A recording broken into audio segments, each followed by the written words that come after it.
wherever you are and whatever time you're listening to this. Good morning, good afternoon, and good evening. This is the Market Color Podcast, where we keep you posted on the latest developments in the global financial markets, and we do that by first giving you a broad overview of the global markets so as to give you a big picture perspective of the global economy.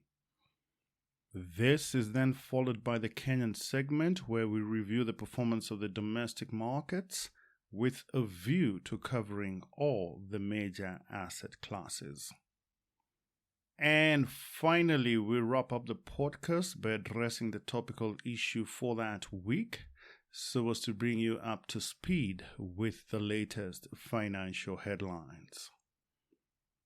Ladies and gentlemen, this here is episode number 224, and in this episode we're reviewing the performance of the financial markets during the 31st week of 2026, and that is from Monday the 3rd to Friday, the 7th of August. And without further ado, this is your host, Jamhuri, and together, let's dive right in.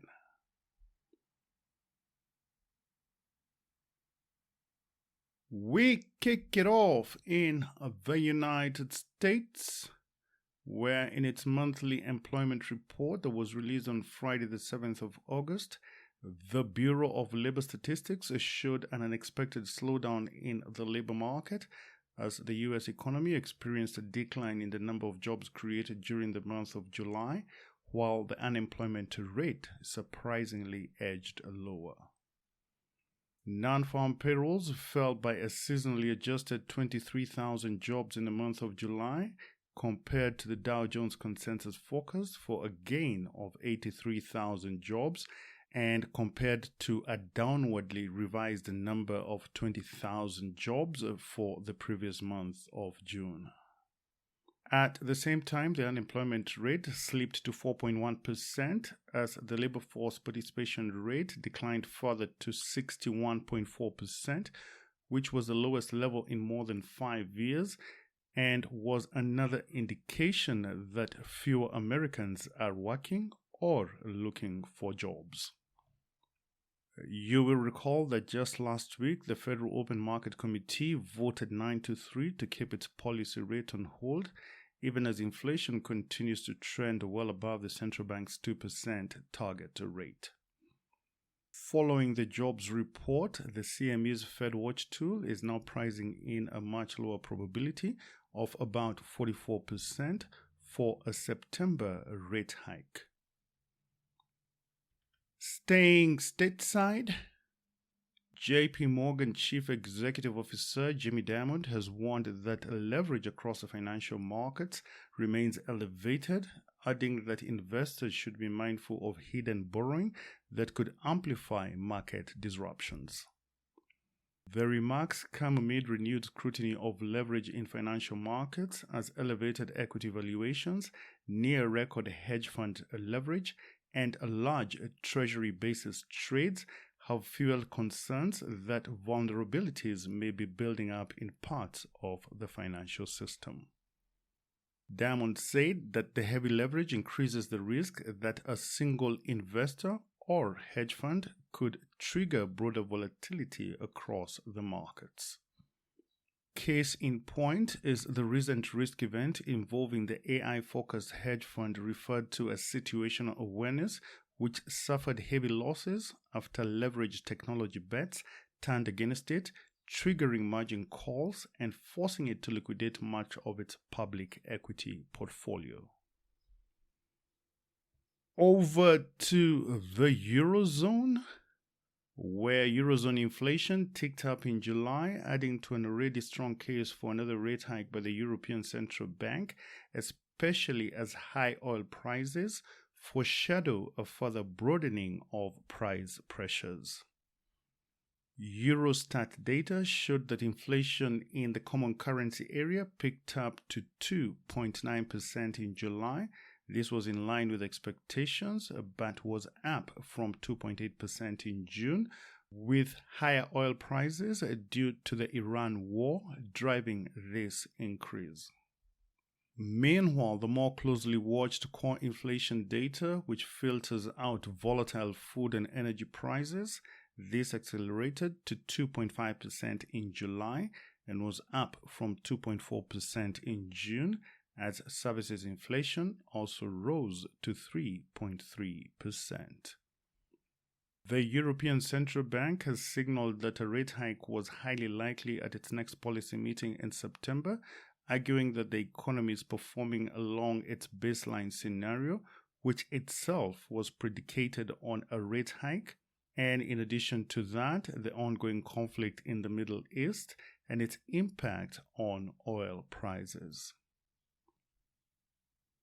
On Wall Street this past week, the S&P 500 rose on Friday as traders interpreted the unexpected loss of jobs in July as an indicator that the Federal Reserve will not need to raise interest rates in the near term and may opt to leave monetary policy on hold for the time being. As per the CME's Fed Watch tool, a majority of Fed Fund futures traders now expect the Federal Reserve will keep its benchmark rate on hold at its next policy meeting in September. All the three major indices posted their best weekly performance since April, as stocks posted a second consecutive week of gains.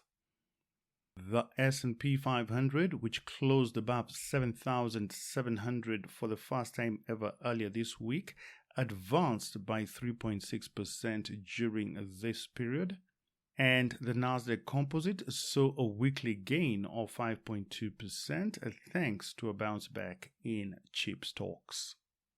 Meanwhile, the Dow Jones, on the other hand, gained nearly 3% during the week. In summary, the broad market S&P 500 advanced by 0.62% on Friday for a record close of 7,757, whilst the Nasdaq Composite outperformed, climbing by 1.3% to settle at 26,690, and the Dow Jones Industrial Average added 151 points to end the week at 54,036. In the government bond market, Treasury yields fell on Friday after data showed the U.S. economy unexpectedly lost 23,000 jobs in July, raising fresh concerns about the labor market while reducing the probability of a rate hike by the Federal Reserve in the short term, as inflation continues to hover above its 2% target rate. Following the jobs report, traders have now dialed back expectations for a rate hike at the Federal Reserve's next policy meeting in September, with the probability of a September rate hike falling to about 42%. The yield on the 2-year Treasury note, which closely follows short-term Federal Reserve rate expectations, this slipped by more than 5 basis points to close at 4.19%, which is its lowest level since the 17th of July. Meanwhile, the yield on the 10-year Treasury note, which is a benchmark for mortgages, auto loans, and credit card debt, this was off by more than 3 basis points to settle at 4.63%. For your information, 1 basis point is equal to 0.01%, and bond yields and prices move inversely to one another, which means that as interest rates rise, bond prices fall, and vice versa.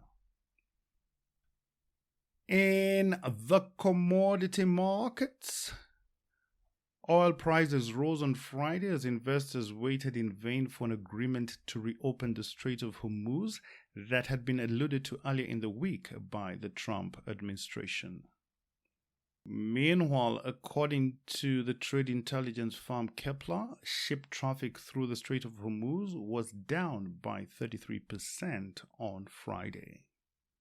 According to media reports, Iran and Oman are working on an agreement to define transit routes through the strait, with inbound traffic transiting through Iranian waters, while outbound traffic would pass through Omani waters.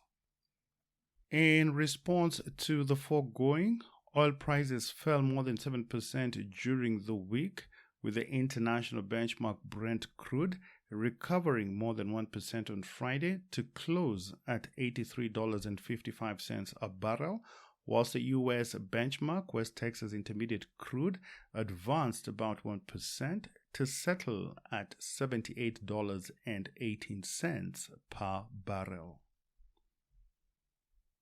In the precious metals market, the price of gold surged on Friday, hitting its highest level in 7 weeks, and this came after an unexpected drop in U.S. Nonfarm payrolls in July, which diminished the sentiment for a rate hike and set bullion on course for its best week in the past 7 months.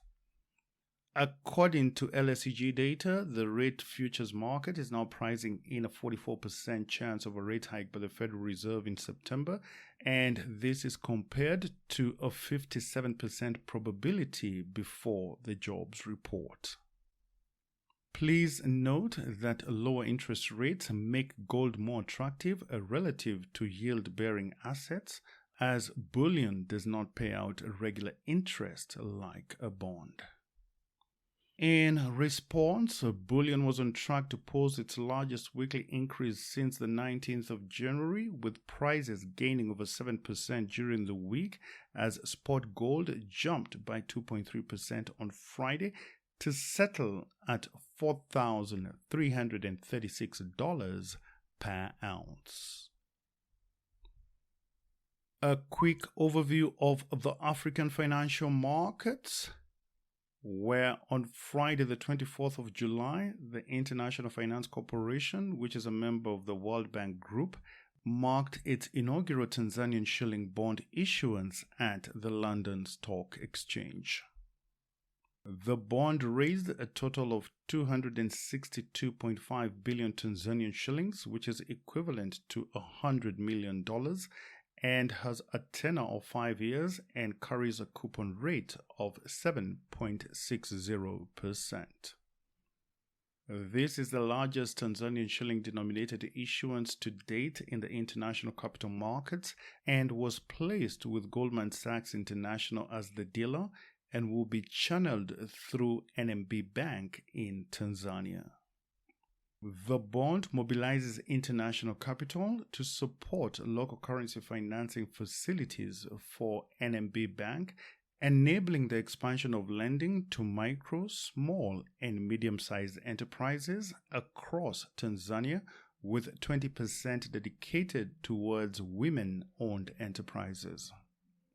The financing will help businesses access a long-term funding in Tanzanian shillings, eliminating foreign exchange risk for domestic borrowers while supporting investment, growth, and job creation.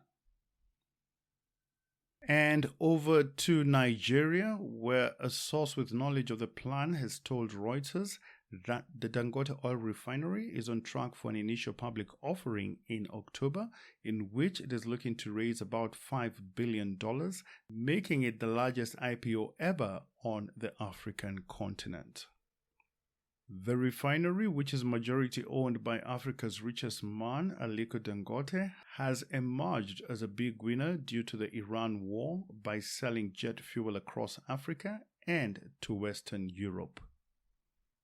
The funds raised from the IPO will be used to expand the capacity of the Lagos-based refinery and also to replicate its success at home with a similar facility in Kenya. Moving over to Ghana, where data from the Statistics Service showed on Thursday that Ghana's year-on-year consumer inflation eased from 5.3% in June to 4.6% in July, the first month it had decreased since March this year. The data showed that slower food inflation was a key driver of the decline, as the pace of price increases has reduced by more than half, given that inflation in July last year was hovering around 12.1%. In the meantime, the Bank of Ghana has held its key policy rate steady at 14% over the last two policy meetings, saying vigilance was needed to ensure that inflation does not rise above its target band of between 6% to 10%. We now change scene to the Kenyan financial markets, and we start by looking at the domestic foreign exchange market, where during the past week the Kenyan shilling remained static versus the US dollar, and according to data from the Central Bank of Kenya, the official exchange rate for the dollar was quoted at 129.40. Meanwhile, the sterling pound was priced at 174.42, and the euro was valued at 149.46. And on the regional front, one Kenyan shilling was changing hands for 28.84 Ugandan shillings and 20.47 Tanzanian shillings, and to the Rwandese franc, it was posted at 11.34. Despite the ongoing conflict in the Middle East and the subsequent increase in oil prices, the Kenyan shilling continues to remain extremely stable versus the US dollar. The data shows that the dollar-shilling exchange rate has been stuck at between 129 to 130 shillings over the past 2 years, and now appears to be operating like a fixed exchange rate. However, the central bank continues to insist that it operates a floating exchange rate policy with minimum interventions to smooth out extreme volatility. Given this previous price action and barring any external shocks to the domestic economy, we expect the shilling to remain range-bound in the short term. However, in the longer term, the outlook for the Kenyan shilling still remains negative, and this is evidenced by the country's excessive national debt, which now stands at about 70% of the country's gross domestic product and consumes about 70% of ordinary revenue collections. On foreign exchange reserves, during the past week, Kenya's usable foreign exchange reserves declined by $152 million for a grand total of $15.24 billion, which is equivalent to 6.3 months of import cover. This level of reserves is in line with the central bank's statutory requirement to endeavor to maintain at least 4 months of import cover. The recent increase in forex reserves was attributed to two main sources, the first being the receipt of funds from the sale of a 15% stake in Safaricom to Vodacom, and the second was the recent disbursement of $750 million from the World Bank that is aimed at economic and fiscal reforms. But despite this relatively massive position, Kenya's foreign exchange reserves still remain under intense pressure, and this is partly due to the persistent current account deficit, where imports perpetually exceed exports and is further exacerbated by our ever-increasing external debt repayments that have pushed the country to the precipice of a sovereign debt default, which the country came close to in June 2024 with the maturity of Kenya's debut Eurobond for $2 billion. In the money markets, during the past week, the liquidity situation in the interbank market was sufficient to meet the demand for overnight lending and was also supported by the central bank through open market operations. Meanwhile, the overnight interbank rate, which is now referred to as a Kenyan shilling overnight interbank average, aka Kesonia, This is the rate that banks use to lend to each other and is now the new reference rate for lending transactions by commercial banks. The overnight interbank rate remained unchanged at 8.75%, which is in line with the current central bank rate.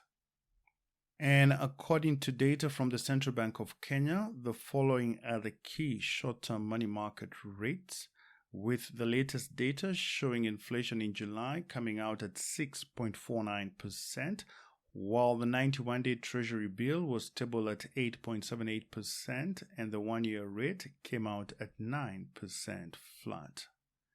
Meanwhile, the average lending rate offered by commercial banks was recorded at 14.38%, and the average rate for a bank savings account was offered at 3.32%. And as an alternative to the savings account, money market funds are offering returns of between 6% and 10%. In the government securities market, the weekly Treasury bill auction was held on Thursday, the 6th of August, and the Central Bank of Kenya received bids totaling to 29.9 billion shillings against an advertised amount of 28 billion shillings, representing a performance rate of about 107%. The central bank accepted 28.5 billion shillings, and the results of the auction were as follows. The 91-day rate remained stock at 8.78%, whilst the 182-day rate also stayed put at 8.95%, and the 364-day rate dipped by about 1 basis point to settle at 9% flat. Please note that over the past few weeks, the Treasury yield curve has been stabilizing, with interest rates clustering around the 9% level. However, there is still the possibility of higher interest rates driven by increased government borrowing, as the Treasury seeks to plug a budget deficit of about 1.2 trillion shillings for the current fiscal year 2026-2027.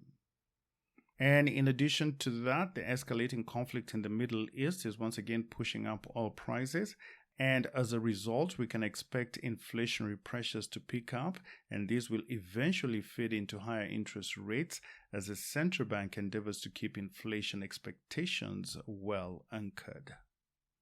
As a consequence, we should therefore expect more upward pressure on interest rates as investors demand higher yields in order to offset the impact of inflation.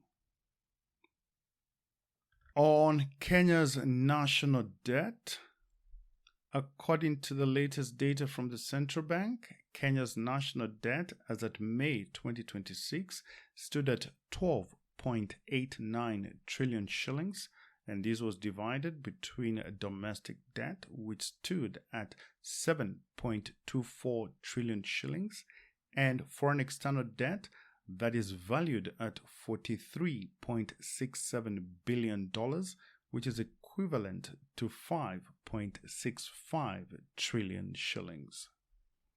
According to the budget for the fiscal year 2026-2027, about 48% of total expenditure, which is equivalent to 2.3 trillion shillings, has been designated for public debt servicing. Essentially, that means that about 50% of the total budget is going directly towards debt repayment, tightening the fiscal space available for development and economic growth. A recent debt sustainability analysis described Kenya's debt as manageable, but also highlighted a high risk of debt distress. Kenya's current debt to GDP ratio is estimated at about 70% of the country's gross domestic product, and this is in breach of the country's debt anchor limit that is set at 55% of GDP. Up next is our topical issue, And this week, we are looking at Kenya's debt repayments in relation to ordinary revenues.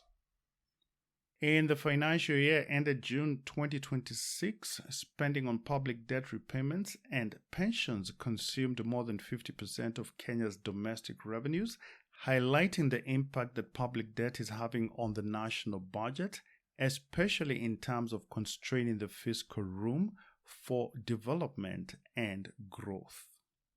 Spending from the Consolidated Fund Services, which facilitates payments for national debt and pensions, this accounted for about 52% of total tax revenues collected in the fiscal year ended June 2026, reflecting their impact on other crucial areas such as education, healthcare, and infrastructure development. In a nutshell, by the end of the financial year 2025-2026, more than half of ordinary revenues was used to fund expenditures from the Consolidated Fund, significantly reducing the fiscal space for development and other priority spending. The National Treasury attributed the sharp increase in Consolidated Fund expenditures mainly to rising debt servicing costs, as well as revenue shortfalls and growing financing needs. The National Treasury spent about 1.067 trillion shillings on debt servicing during the fiscal year ended June 2026, with 862 billion shillings going towards domestic debt, whilst the balance of 205 billion shillings was used to cover payments for external debt. In the period to June 2026, the government accumulated a budget deficit of 1.34 trillion shillings, and this was mainly financed from the domestic market to the tune of 1.135 trillion shillings, whilst the balance of 205 billion shillings was funded from external sources.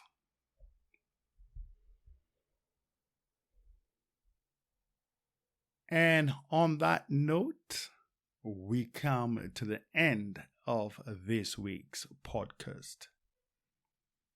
Thank you for listening to the Market Color podcast, and I hope that you found it to be useful and informative. And if that is the case, please share this podcast with your family and friends and help to keep them posted on the latest developments in the financial markets. Please also consider becoming an active subscriber with a minimum monthly contribution of just $10. And for more information on how to become an active subscriber, please check out our support link at buzzsprout.com/1999543/support. And as always, your support is very much appreciated. For your information, the Market Color podcast is hosted by Buzzsprout and is also available on all the major distribution channels such as Apple Podcasts, Spotify, and Amazon Music.